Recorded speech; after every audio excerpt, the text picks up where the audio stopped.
경남브리핑입니다. 조선시대 유학자 남명 조식 선생의 어록 전시회가 합천에서 개막됐습니다. 전시 기간은 오는 15일까지며 합천구는 10일 삼가면 용암서원에서 50여 명이 참석해 전시회 개회식을 열었습니다. 이번 전시회에는 남명 선생의 학문과 덕행을 추모하기 위해 설립된 용암서원에서 선생의 일생과 사상을 짧은 글귀로 담아낸 어록들이 전시됩니다. 함안군이 오는 28일까지 농촌 빈집 정비 사업 추가 신청을 받습니다. 군은 1년 이상 방치된 주택을 대상으로 가구당 슬레이트 지붕 60만 원, 일반 지붕 120만 원까지 철거 보상금을 지원할 계획인데요. 희망자는 주소지 인근 읍면 사무소를 방문해 신청하면 됩니다. 함안군이 여름철 대표 관광지인 연꽃 테마파크를 알리기 위해 제6회 연꽃사진 공모전을 엽니다. 오랜 기다림, 다시 피어난 소망을 주제로 열리는 공모전은 누구나 참여 가능하며 오는 31일까지 사진과 작품명을 적어 홈페이지에 등록하면 됩니다. 수상작은 다음 달 11일 발표되며 대상에게는 200만 원의 상금과 작품 전시 기회가 주어집니다. 이 작은 박스는 서울 관악구에 위치한 국내 1호 베이비박스입니다. 당신이 이 아이의 생명을 지켰습니다. 끝까지 기도하고 신중하게 생각해 주세요.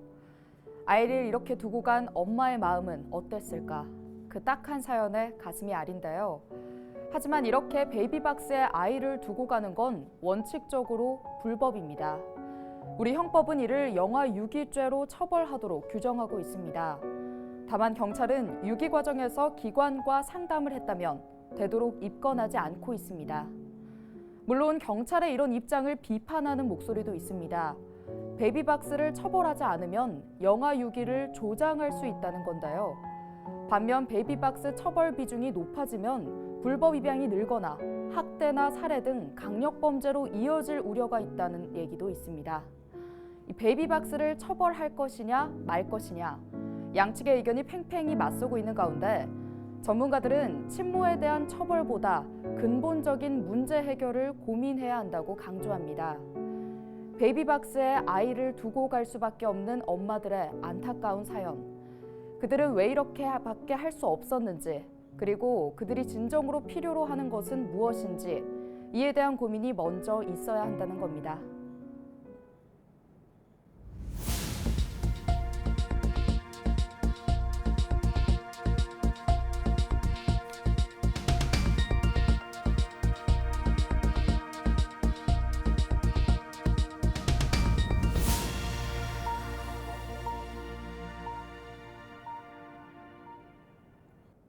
김해에 공립숲속 야영장이 들어섭니다. 숲속 야영장의 위치는 김해시 상동면 묵방리 공유림으로 약 1헥타르 살림에 오토 캠핑장과 샤워장, 화장실, 주차장, 관리사무소를 갖추게 되는데요. 김해시는 사업비 20억 원을 들여 조성에 들어가 2024년 완공한다는 계획입니다. 김해시가 7월분 재산세 24만 7천 건, 641억 원을 부과했습니다. 이는 지난해 609억 원보다 32억 원이 감소한 금액입니다. 시는 건물 신축 가격 기준액 차등화와 주택 공시가격 하락 등으로 재산세가 감소한 것으로 분석했습니다. 7월분 재산세는 과세 기준일인 6월 1일 현재 토지와 주택, 선박 소유자에게 부과하며 주택과 건축물은 납세자의 부담을 줄이기 위해 7월과 9월에 50%씩 부과합니다.